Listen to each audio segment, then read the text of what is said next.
기도합니다. 아멘.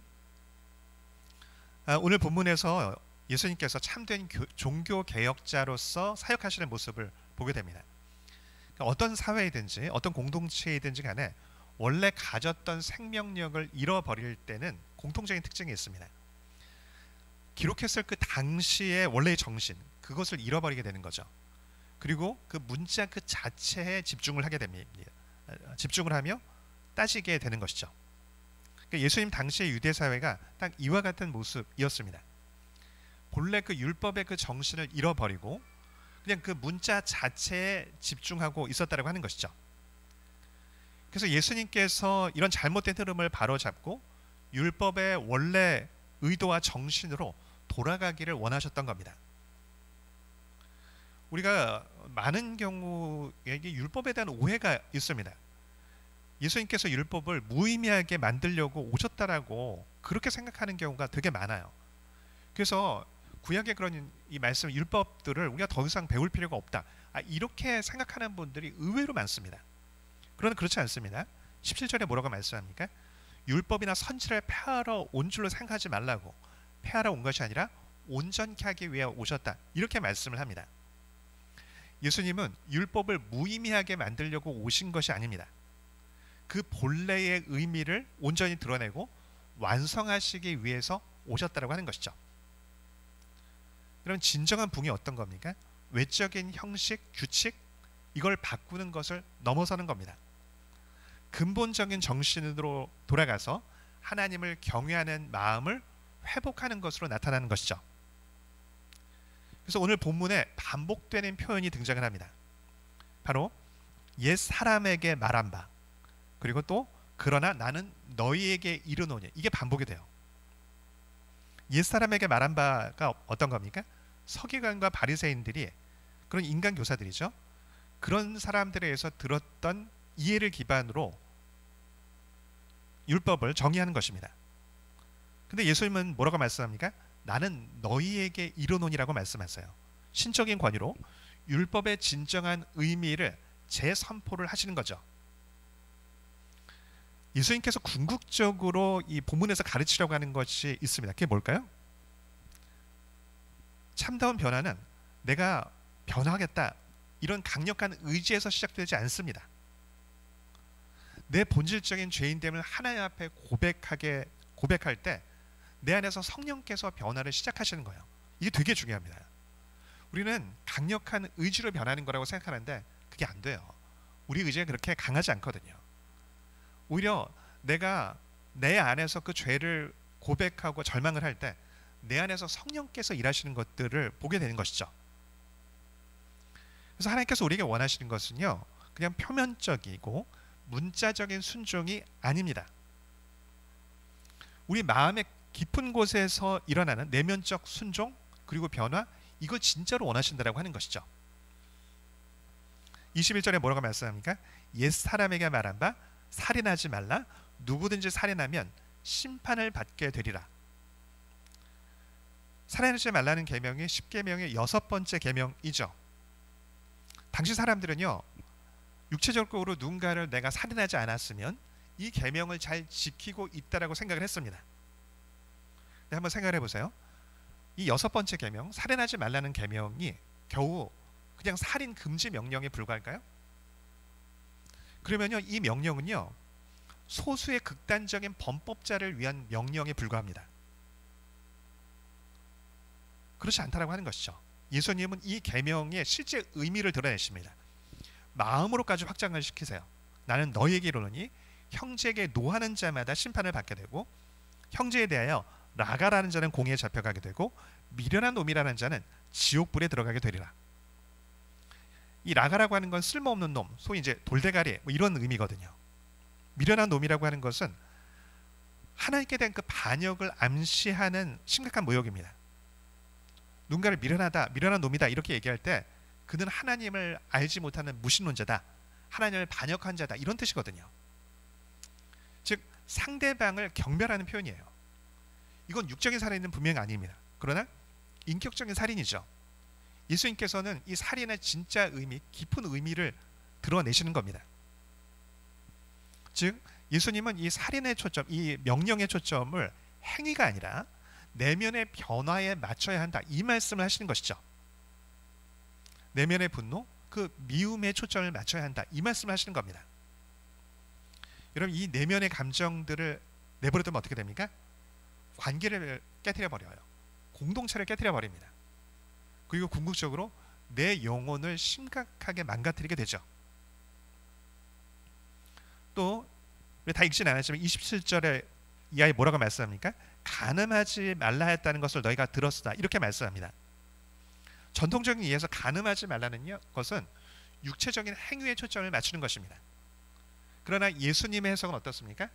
마음속으로 파고 들어간다고 하는 것이죠. 나는 너에게 이르노니 음욕을 품고 여자를 보는 자마다 마음에 이미 간음하였느니라. 즉 다른 이성을 딱 보면서 그 사람을 인격적인 존재로 보지 않고 내 쾌락의 수단으로만 볼 때 그는 이미 간음을 행한 것이다, 이렇게 말씀을 하는 겁니다. 즉 간음이라고 하는 것은 우리는 얼핏 생각하면 그냥 육체적 행위로 국한시킬 수 있는데, 그게 아니라 내적인 생각과 욕망에서 시작된다, 이 말씀을 하시는 것이죠. 또 33절에 뭐라고 말씀합니까? 옛사람에게 말한 바 헛맹세를 하지 말고 내 맹세한 것을 주께 지키라. 이거는 십계명의 세 번째 계명이에요. 하나님의 이름을 망령되이 일컫지 말라입니다. 유대인들은요, 이 명령을 어길까 굉장히 두려워했어요. 그래서 하나님의 이름을 아예 부르지 않았습니다. 우리가 여호와 하나님이라고 하지만 이것도 정확하게 음가를 몰라요. 이게 여호와인지 예흐와인지 어떤 음가인지 뭐 정확히 몰라요. 왜요? 너무 오랜 기간 동안 안 불러버렸어요. 근데 우리가 살다 보면 이럴 때가 있잖아요. 내 말에 진실성을 담보하고 싶을 때가 있어요. 근데 하나님의 이름을 망령되이 일컫지 말라는 이 세 번째 계명을 어기는 것을 피하고 싶은 거예요. 그러니까 맹세를 해서 내 말이 진실하다는 것을 담보하고 싶은데 하나님의 이름으로 맹세하려니까 왠지 꺼려지거든요. 그러니까 어떻게 하느냐? 제단을 걸고는 맹세할 수 있다, 이렇게 얘기를 했던 겁니다. 이거는 사실은 이 시도는 어떤 거냐면 율법을 관리하기 쉬운 것으로 수정하려는 시도죠. 예수님께서 뭐라고 말씀하시냐면 아예 맹세하지 말아라, 이렇게 말씀하세요. 도무지 맹세하지 말라고, 하늘로도 하지 말고, 왜냐하면 이건 하나님의 보좌이기 때문이다, 이렇게 말씀하세요. 여러분, 왜 맹세가 필요할까요? 결국에는 너가 진실하다라고 하는 것을 사람들이 믿지 않기 때문이 아니냐, 이 말씀하시는 거예요. 평상시에 옳은 것을 옳다라고 말해라, 아닌 것은 아니라고 말해라. 그래서 너의 말의 진실성을 따로 증명할 필요가 없게 만들어라. 그러면 맹세가 필요 없게 된다, 이 말씀을 하시는 거예요. 근데 이 말씀을 잘 생각해 보면요, 인간이 얼마나 죄인인지를 알 수가 있어요. 하나님께 딱 말씀하시면요, 우리는 그 말씀을 내가 어떻게 내면에서부터 지킬까, 이걸 고민해야 되는데 우리는 그게 잘 안 돼요. 부지불식간에 이 말씀에 자꾸 허점을 보고 싶어 해요. 그래서 내 욕구를 자꾸 합리화시키려고 합니다. 그래서 안 된다고 하면 내가 이걸 하고 싶은 게 있으면 이렇게 말씀에 이렇게 되어 있으니까 내가 이 말씀을 문자적으로 옮기지 않고 다르게 내가 원하는 것을 할 수 있는 것은 없을까, 자꾸 이렇게 생각을 한다라고 하는 것이죠. 예수님은 그 죄된 경향성을 말씀하시는 겁니다. 지적하시는 거예요. 근데 예수님의 이런 해석을 청중들이 처음 들었을 때 굉장히 큰 충격이었을 거예요. 왜요? 내가 이 정도면 내가 잘 지키고 있다고 여겼는데 예수님은 그 마음속에 있는 자기의를 건드려 버리시거든요. 그리고 마음속에 있는 그 숨겨진 죄를 적나라하게 드러내시는 겁니다. 그리고 그것이 얼마나 심각한 것인지를 하나님 앞에서, 사람들 앞에서 드러내셨다고 하는 것이죠. 근데 제가 본문을 이번에 묵상을 하면서 내가 이전에는 생각하지 못했던 것들을 깨닫게 됐습니다. 저를 포함해서 우리 대부분이요, 말씀을 대하는 태도가 바리새인과 굉장히 유사하다라고 하는 것을 깨닫게 됐더라고요. 여러분, 살인하지 말라, 살인하면 심판을 받게 되리라, 이 말씀 십계명의 말씀이고 바리새인과 서기관이 가르친 내용이에요. 이 내용에 대해서 아무도 반발 안 할 겁니다. 다 인정하죠. 아멘 하죠. 이거 말도 안 된다, 이렇게 생각하는 사람 없어요. 간음하지 말라, 헛맹세를 하지 말고 맹세한 걸 주께 지키라. 이 역시도 다 인정을 합니다. 근데 여러분, 다음에 이어지는 예수님의 말씀에 대해서 어때요? 형제에 대해서 노하는 자마다 심판을 받게 될 것이다. 형제에 대해서 라가라는 자는 공에 잡혀가고 미련한 놈이라는 자는 지옥불에 들어가게 될 것이다. 음욕을 품고 여자를 보는 자마다 마음에 이미 간음하였느니라. 여러분, 내가 지킬 수 있는 건 아멘으로 받아요. 근데 지키기 어려운 건요, 그냥 묵살하지 않습니까? 아, 이걸 어떻게 지켜? 나에게 맞게 변형시키고 싶어 해요. 예수님 말씀 그냥 문자적으로 받아들이는 게 아니라, 그 무게감을 그대로 느끼는 게 아니라 직면하지 않아요. 자꾸 회피하고 싶다고요. 근데 생각을 해보니까 예수님께서 이 말씀을 하시냐면 바리새인의 이런 태도 때문이었거든요. 말씀을 자꾸 자신의 편리에 따라서 변형시키고 싶은 거예요. 말씀 자체를 받아들이지 않아요. 왜요? 거룩한 하나님의 말씀을, 그 기준을 받아들이려고 하니까 너무 높거든요. 그래서 그 높은 기준을 나에게 맞춰서 변형시키고 싶어 합니다. 그러니까 예수님이 이 말씀하신 이유가 뭐냐 하면, 예수님께서 깨트리고자 하셨던 그 바리새인의 태도, 이것 때문이었는데 딱 우리가 그 태도를 갖고 있더라고요.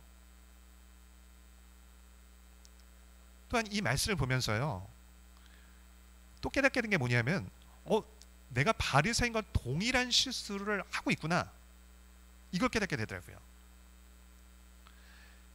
바리새인들은 어떤 인식이 있습니까? 하나님 말씀에 딱 서서, 아, 내가 이것밖에 안 되는군요, 제가 죄인입니다, 이렇게 생각하지 않아요.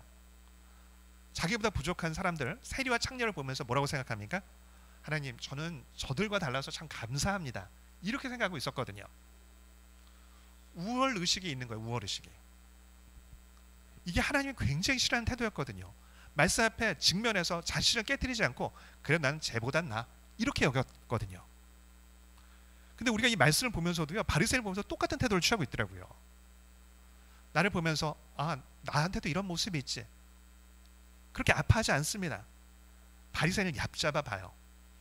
하나님, 그래도 저는 바리새인과 다르네요, 참 감사합니다. 묘한 우월의식을 가지고 바리새인을 보고 있더라고요. 더욱이 깊이 생각해 보면요, 여러분, 우리의 우월의식은 바리새인의 우월감보다 더 기이해요. 여러분, 바리새인은요, 실제로 도덕적으로 세리와 창녀에 비해서, 다른 일반인들에 비해서 훨씬 도덕적인 사람이었거든요. 우월했다고요. 그리고 열정에 대해서도 어때요? 말씀에 대해서 훨씬 더 열정적인 태도를 갖고 있었어요.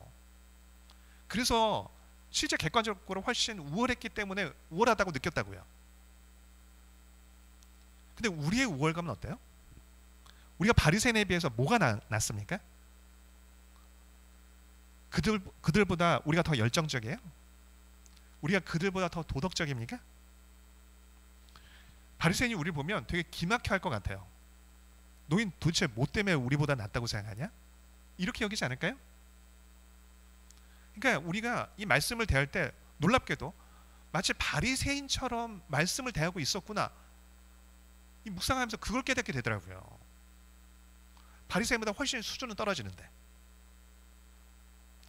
바로 그런 태도를 고치려고 지금 말씀하고 계시는 거예요.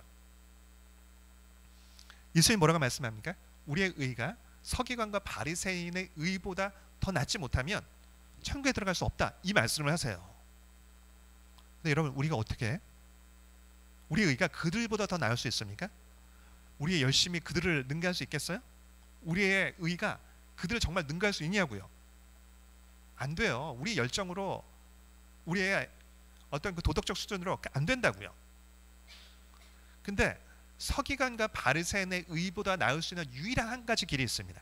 그게 뭐예요? 절망이에요.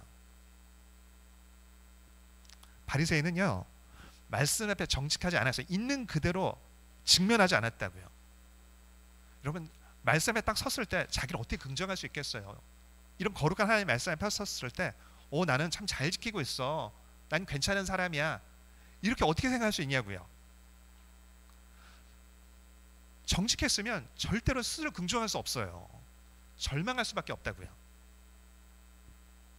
근데 있는 그대로의 그 말씀을 보지 않아요. 내가 지킬 수 있는 것은 지키는데 안 되는 건 비틀어요. 그래서 자기를 긍정합니다. 부족한 것이 있어도 그래, 나 부족한 거 있는 거 맞는데 난 그래도 쟤들보다 훨씬 낫잖아, 이러면서 스스로를 긍정했거든요. 그래서 결론이 뭐예요? 참된 의 되신 그리스도를 붙잡지 못했어요. 왜요? 절망하지 않았으니까. 자신의 죄 앞에 절망하지 않았기 때문에. 우리가 예수님께서 너희 의가 서기관과 바리새인보다 낫지 못하면 절대로 천국에 들어갈 수 없다, 이게 맞아요. 근데 어떻게 들어간다고요? 하나님, 그 말씀 앞에 서서 그 직면하는 거예요. 하나님, 제가 이것밖에 안 됩니다. 하나님, 맞습니다. 제가 말을 합리화시키면서 그렇게 나갔는데 정직하게 이 말씀 앞에 서 보니 하나님, 내가 죄인입니다. 나의 유일한 소망은 오직 그리스도밖에 없습니다. 이렇게 해서 그리스도를 붙잡는 겁니다. 바리새인들은요, 노골적으로 불순종한 사람들이 아니에요. 지킬 수 있는 건 지켜요. 근데 못 지키는 건 수정하죠. 하나님의 이름으로 맹세하면 안 된다고 하니까 그래도 맹세를 하고 싶어. 그러면 제단으로는 가능해. 이런 식이에요. 사실은 자기 기만이죠. 근데 이런 자기 기만은요, 세리와 창녀와 같이 노골적인 반역보다 더 위험합니다. 왜요? 이게 자신의 죄인됨을 인지하지 못하게 만들어요. 이런 복음서를 묵상하다 보면 깨닫게 된 게 있습니다. 그게 뭐냐면, 예수님이 정말 경계하시는 것은요, 노골적인 죄가 아니더라고요. 노골적인 죄를 짓는 사람은요, 자기가 죄인이라는 거 알아요. 여러분, 이 당시에 몸을 파는 여성이 내가 어떻게 떳떳하다고 얘기할 수 있겠어요? 나는 괜찮은 사람이라고 어떻게 얘기하겠냐고요. 누가 봐도 자기가 죄인이에요. 세리 누가 봐도 자기가 죄인이라고요. 남이 봐도 난 죄인이고 내가 나를 봐도 죄인이라고요. 그러니까 인정을 하는 거예요. 근데 바리새는요, 인정을 못해. 왜? 내가 하는 게 너무 많으니까. 내가 하나님 앞에 너무 도덕적인 사람이기 때문에, 내가 열정이 있는 사람이기 때문에. 그러니까 예수님이 그것에 대해서 뭐라고 말씀하십니까? 내가 진실로 너에게 이르노니 세리들과 창녀들이 너희보다 먼저 하나님의 나라에 들어갈 것이라고. 이건 굉장히 쇼킹한 얘기예요. 훨씬 더 도덕적인 사람들이, 훨씬 더 열정적인 사람들이 너무너무 죄악 가운데 있는 사람보다 천국에 들어갈 수 없다고. 오히려 이 정말 문자 그대로 죄인인 사람들, 평생 애를 써도 이 바리새인처럼 그 수준에 절대 도달할 수 없는 사람들인데 세리와 창녀들이 먼저 하나님 나라에 들어갈 거라고. 얼마나 쇼킹했겠어요, 이 말씀하셨을 때. 더욱이 말씀 앞에 서서 절망하는 것을 놓치면 어떻게 될까요? 결국에는요, 하나님 너무너무 싫어하는, 뜨겁지도 차지도 않는 미지근한 신앙인이 됩니다. 이전에 열정이 있었는데 왜 열정이 식었을까? 그 질문이 든다면 답은 하나예요. 말씀을 그 거룩한 그 말씀대로 받지 않은 거예요. 말씀에 직면하지 않은 겁니다. 나에게 맞게 변형하고 타협하고 다른 사람을 보면서 묘한 우월식을 갖는 겁니다. 그래서 절망을 피했기 때문이에요. 예수님께서 뭐라고 말씀하세요? 분노가 살인이라고, 음욕이 간음이라고. 여러분, 이 말씀 앞에 정직하게 반응을 할 때 내가 살인자이고 내가 간음자예요. 근데 어떻게 거기서 내가 의인이라고 얘기할 수 있겠냐고요. 내가 어떻게 절망을 피할 수 있겠냐고요. 그래서 하나님, 저는 그 말씀 앞에 서 보니까 난 죄인입니다. 나의 유일한 소망은 그리스도밖에 없습니다. 고백할 수밖에 없다고요. 말씀을 대하는 바른 태도가 어떤 겁니까? 야고보 사도는 1장 23절에 이렇게 말씀합니다. 거울로 자기의 생긴 얼굴을 보는 사람과 같다고. 거울의 목적이 뭐예요? 내 부족한 적나라한 모습을 보는 겁니다. 무엇을 고쳐야 하는지를 그걸 보고 확인을 하는 거예요. 그래서 주를 닮아가라는 열망으로 이어지게 만드는 거죠. 근데요, 바리새인들은 말씀을 너무너무 열심히 봤는데 보는 목적이 달랐어요. 거울로 나를 보려고 하지 않아요. 나를 긍정하기 위해서 말씀을 봅니다. 이만큼 지키고 있네. 그래도 나는 이만큼 지키고 있어. 나 참 잘하고 있네. 나 참 믿음 생활 잘하고 있구나. 이렇게 보는 거예요. 말씀 묵상할 때도 마찬가지입니다. 이 초점을 놓쳐버리면요, 내 부족한 모습을 거울처럼 보려고 하지 않아요. 그냥 위로를 받기를 원하고 내 삶에 도움이 된 것만 딱 빼가려고 합니다.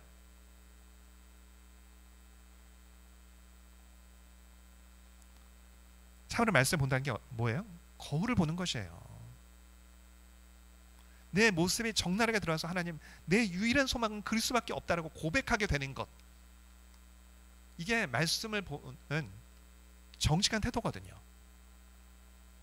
성령이 내 마음에 오실 때 현상을 에스겔 선지자 이렇게 말씀합니다. 에스겔 11장 19절에 이렇게 말씀합니다. 그 속에 새 영을 주며 그 몸에서 돌 같은 마음을 제거하고 살처럼 부드러운 마음을 주어 내 율례를 따르며 내 규례를 지켜 행하게 할 거라고. 돌 같은 마음 뭐예요?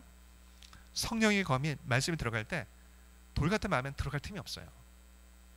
다 자기를 완전히 방어하고 있거든요. 내가 그 말씀을 피하는 방법을 알고 있거든요. 나름의 논리가 있거든요. 그래서 그 말씀이 들어가도 깨지지 않아요. 근데 성령이 주시는 부드러운 마음은 어떻습니까? 살과 같대요. 성령의 검이 찔렸을 때 아파하며 예민하게 반응합니다. 그리고 그 성령의 검이 결국에는 내 죄되고 연약한 부분을 수술하고 고칩니다. 성약교회에서 예전에 그 전도사 시절 때 첫 번째 수련회를 했었죠. 끝나고 나서 선생님께 하나님의 특별한 은혜를 주셨었는데, 한 중학생인 그 여학생이었어요. 오전에 이제 그 다음 날 이제 그 중고등부 이제 사이트에 후기를 올렸습니다. 자기 너무 좋았다고. 근데 오후에 다시 또 글을 올렸어요. 내용이 이런 겁니다. 아침에 글 쓴 거 보니까 자신이 너무 가식적으로 느껴졌다고. 자기 사실 이번에 너무너무 회개를 많이 했다고. 그러면서 이런 표현을 쓴 거예요. 자신의 그 단짝 친구가 있었는데 그 단짝 친구를 얘기하면서 용서해 달라고. 내가 너를 너무 미워했다고. 질투했다고.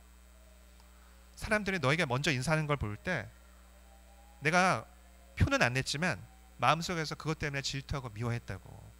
용서해 달라고.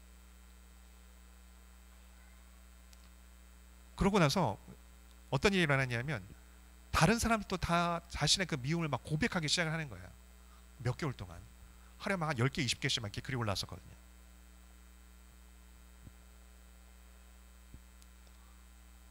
그리고 막 아무도 하라고 한 적 없는데 막 새벽 기도를 다 나오기 시작하고. 왜 그게 가능했을까요? 성령께서 깨닫게 하신 거예요. 부드러운 마음을 주신 거예요. 미움이 살인과 같은 거라고. 그거 하나님 너무너무 싫어하는 거라고. 그전에는 자기가 너무 잘 살고 있다라고 여겼는데 성령을 경험하니까 어떻게 돼요? 하나님의 마음을 알까? 하나님의 그 거룩이 무엇인지 아니까 그 내 안에 그 미움조차도 견딜 수가 없는 거예요. 그걸 숨기는 것까지도 너무 가증스럽게 느껴지는 거예요.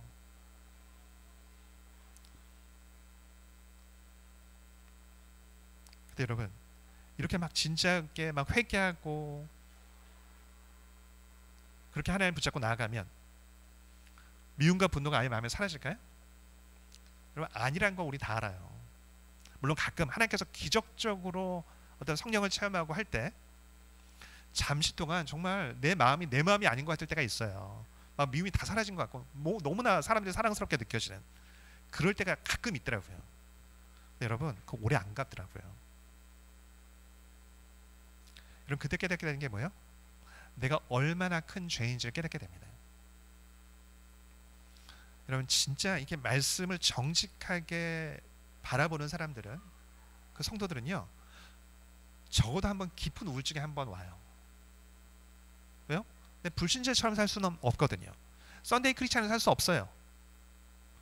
근데 또 바리새인처럼 적당한 수준에서 타협하면서 자신을 긍정하려고 하니까 그 진실하지 않다는 게 느껴져요. 그러니까 말씀대로 그냥 문자 그대로 한번 지켜보려고 애를 씁니다. 근데 그러면 어떻게 돼요? 지켜져요? 안 돼요. 내가 오히려 지키려고 애를 쓰면 쓸수록 내가 얼마나 큰 죄인지가 깨달아지거든요.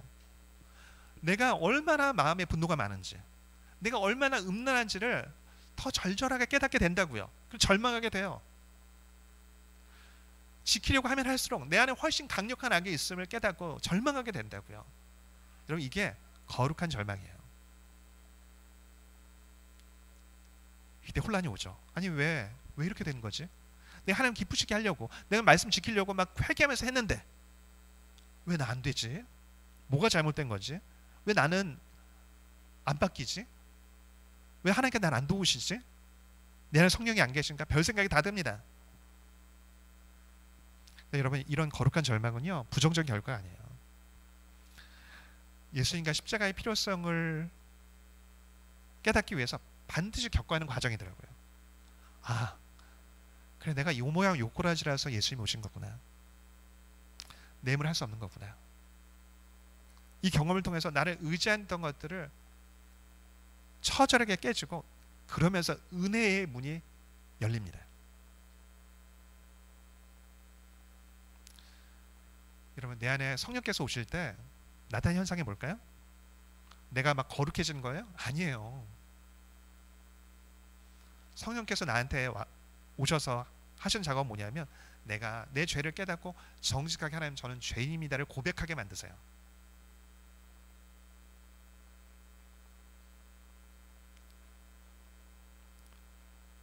요즘에는 어떨지 모르겠는데, 과거 이제 사랑의 교회 옥하는 목사님 계실 때는 예배 전에 매주일 한 주간의 죄를 회개하면서 예배를 시작했거든요.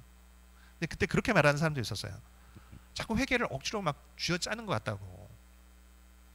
근데 제가 보니까 그 사람은 복음이 뭔지 모르는 사람이에요.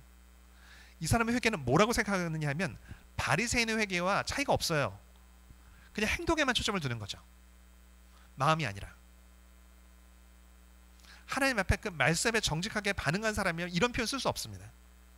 누군가를 미워하는 것만으로도 하나님 얼마나 미워하신지 아는데,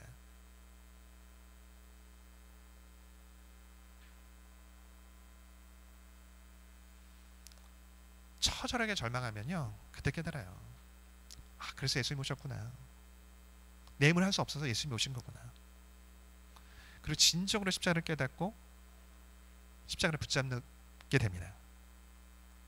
그래서 참 놀라운 게 그래요.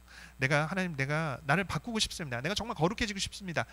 그래서 막 애를 쓰면요, 좀 안 되는데, 하나님, 제가 주인입니다. 나의 소망은 오직 그리스도밖에 없습니다. 이걸 고백하면요, 내 안에서 나를 변화시켜 가세요. 성령께서 그리스도를 점점 닮아가게 만드십니다. 내 안에 분노를 보면서 나는 왜 이거밖에 안 되나? 근데 그런 것만큼 뒤를 돌아보니까 내가 언제 이렇게 바뀌었어? 맨날 그렇게 실수했는데 언제 이렇게 바뀌었어? 내가 바꾼 거야? 내 의지로? 아니에요. 내가 한 건, 내가 죄인됨을 고백한 것밖에 없어요. 근데 내 안에 성령께서 바꾸신 거예요. 그래서 내가 바뀌고 나서 내가 했다라고 말할 수가 없어요. 이 부분에 있어서 굉장히 많은 사람들이 착각을 해요. 처음에는 예수님 처음 믿을 때는, 그 전에 막 살았으니까 이제 처음 믿을 때는 굉장히 진하게 회개를 하다가 시간이 지나면서 점점 더 내가 거룩해지면서 회개를 덜 하게 된다는 생각이에요. 이거 굉장히 잘못된 생각이고, 제가 볼 때는 영적으로 굉장히 천박한 생각이에요. 정말 뭔지 모르는 사람들. 이게 재밌는 게 뭐냐면요, 사람이 더 거룩해질수록 내 불결함을 더 예리하게 인지하게 돼요. 왜요? 하나님께 가까이 나아가니까. 그래서 내 죄와 연약을 예전보다 훨씬 더 거룩해지고 훨씬 더 견고해졌는데도 불구하고 내 죄와 연약에 대해서 더 깊은 고백을 갈수록 하게 되더라고요. 그래서 나중에 어떻게 돼요? 내가 단 한순간도 내 힘으로 살 수 없다고. 단 한순간도 내 하나님의 은혜 없이 설 수가 없다고. 이게 그냥 단순한 고백이 아니라 내 인격적인 고백이 된다고요. 그럼 바울 생각해 보세요. 바울 예수 믿기 전에 어때요? 자기 바리새인 중에 바리새인이었다고. 내가 율법의 의로는 흠이 없었다고. 야, 대단하지 않아요? 어떻게 이런 표현을 쓸 수 있을까요? 얼마나 철저하게 살았는지. 내가 율법의 의로는 흠이 없는 자였다고.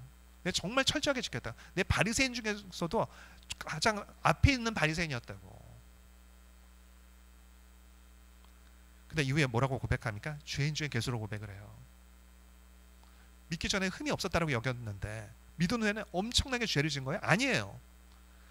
그 말씀의 빛 아래서 나를 보니까 너무 죄가 많은 거예요.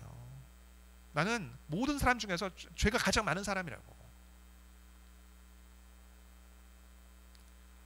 예수님 가장 닮은 사람 바울이라고 얘기하거든요.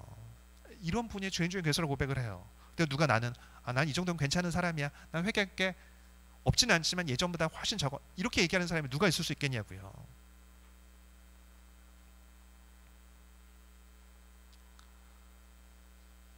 예전에 이게 어느 정도 규모가 있는 오래된 교회는요, 교회마다 이제 그런 분들이 계셨거든요. 교회마다 이제 기도하고 봉사하시면서 이제 천사처럼 사시는 권사님들이 계셨어요.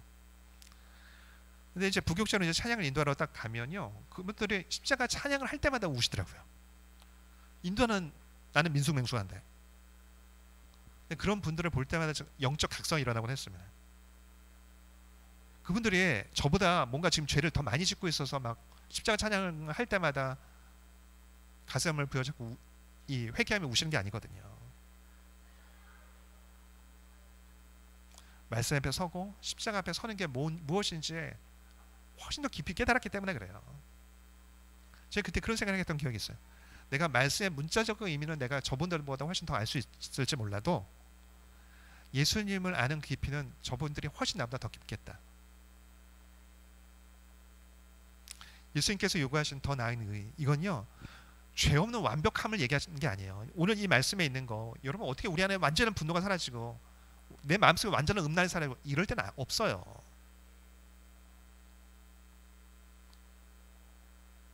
예수께서 원하신 게 뭐예요? 죄를 죄로 인식하라는 거예요. 그래서 내가 단 한순간도 하나님의 은혜 없이는 살 수 없다라고 고백하며 나가라는 겁니다. 정리하겠습니다. 여러분 혹시 바리새인처럼 말씀을 대하고 있지는 않습니까? 나를 긍정하며 나를 합리화하며 내 욕망을 합리화하며 말씀대로 있는 그대로 받고, 그리고 말씀 앞에 깨어져야 할 것들이 깨어져야 됩니다. 그 단단한 자아 위에 말씀의 은혜 없어요. 계속 헛돌게 됩니다. 다시 시작하기 원합니다. 저부터 깨어져야 할 것들이 다 깨어지고 내 안에 정말 내 삶의 소망은 유일하게 그리스도밖에 없다고 그래 고백하면서 그 가운데 오히려 사람들을 진정으로 섬기면서 점점 더, 물론 부족하지만 그렇게 우리가 그리스도를 점점 닮아가는 그런 복된 성도 되어지기를 축복합니다.